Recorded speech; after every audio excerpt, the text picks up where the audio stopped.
alright? Listen up. This isn't one of those made-up ghost stories. This really happened to a kid I know, working a summer job out on old Route 17. Alex, let's call him. Alex was barely out of high school, trying to save up for college, stuck working the graveyard shift at this forgotten little diner called The Last Stop.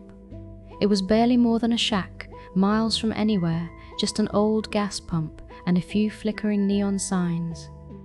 Most nights, it was just Alex, the hum of the fridge, and the endless dark outside. Until one night, a beat-up old sedan pulled in. A man stepped out, older, with kind eyes, but something off. He called himself Mr. Silas. Mr. Silas ordered coffee, black. He started asking questions, polite at first. Quiet out here, isn't it? You work these late shifts alone? Harmless, right? But then, his gaze lingered a little too long, his questions edged towards the personal. Where do you live, Alex? Are you new to town? Alex felt it, that prickle on the back of his neck. That feeling that he wasn't just being friendly, he was gathering information. Mr. Silas just sat there for hours, nursing that single cup, watching Alex wipe down counters, watching the road. The dark felt a little less empty and a lot more watchful that night. After that first night, Mr. Silas became a regular. Always after midnight, always when Alex was alone. He'd sit in the same booth, order the same coffee. His voice was soft, almost a whisper, but his words started to twist. It's dangerous, you know, being out here all alone at this hour, he'd say, but it didn't sound like a warning. It sounded like a statement. Alex started noticing things. The back window of Mr. Silas' sedan was almost always obscured by something dirt, a faded blanket. And the license plate? Never clear, always smudged, unreadable.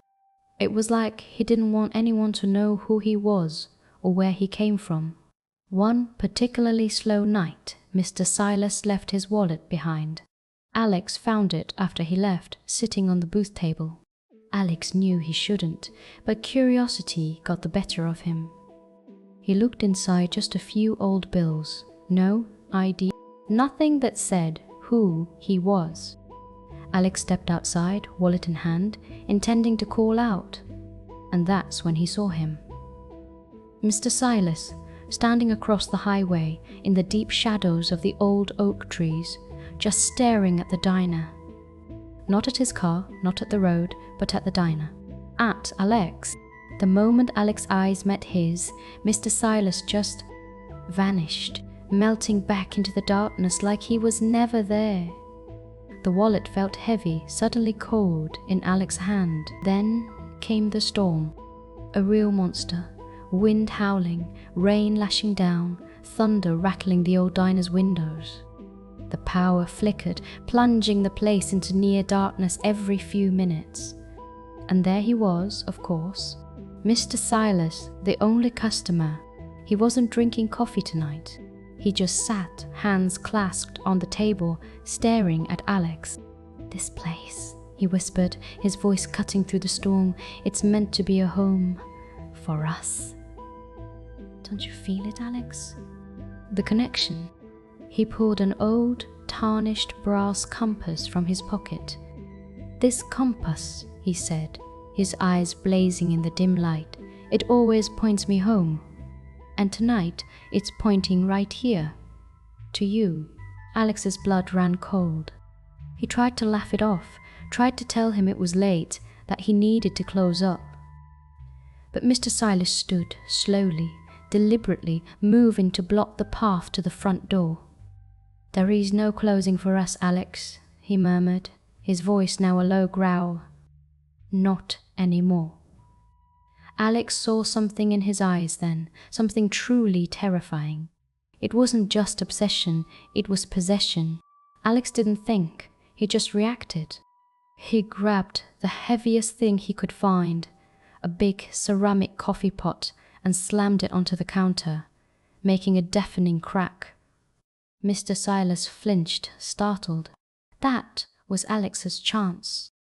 He bolted for the back kitchen door, fumbling with the lock, slamming it shut and throwing the deadbolt. The storm outside seemed to scream with Alex's terror. Alex didn't stop running. Through the pounding rain, across the muddy lot, out onto the highway, heart hammering against his ribs. His phone was dead, useless. He just ran, screaming for help into the wind until he saw headlights in the distance, a big rig barreling down the road. He threw himself into its path, waving frantically. The trucker, a gruff but kind man, pulled over, saw the sheer terror in Alex's eyes and didn't ask questions, just told him to hop in. When they circled back, sirens wailing in the distance, the last stop diner was dark, empty. Mr. Silas and his old sedan were gone, vanished like a bad dream. Alex never worked at the last stop again. The diner shut down a few months later, but years passed, and the memory of Mr. Silas, his intense stare, that strange compass, faded mostly. Until one night, Alex was watching the news, a segment about unsolved disappearances along forgotten highways. They showed a composite sketch, a man with kind eyes and a peculiar intensity. And then, a photo of an old, tarnished brass compass found at one of the abandoned scenes. It was him. Alex suddenly felt that same cold prickle on his neck, remembering the compass pointing right to him. Mr. Silas was still out there searching, still following his compass home.